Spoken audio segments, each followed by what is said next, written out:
Ngudarasa déning Muhammad Rohmati Ratulisan. Rikala semana kabeh wong padha crita. Esuk awan sore bengi dadi siji rasane. Gumregah golek sandang pangan ngupadi rejeki sing barokah. Pancen abot nanging ya piye meneh.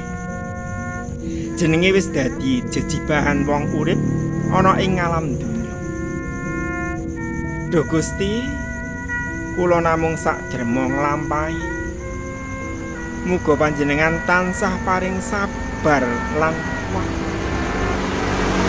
Rasa seneng lan susah wis angel leh mbedakake. Sing penting pasrah lan ngalah marang Gusti ing Maha Kuwasa. Setahun rasa sedina merga rasa krasan nang alam donya. Jiwa lan raga wis ra krasa lara. Nglampahi crita sing wis kelangan rasa.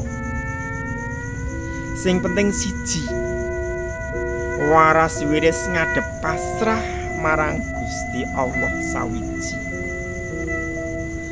Surakarta 31 Desember 2000 selawe.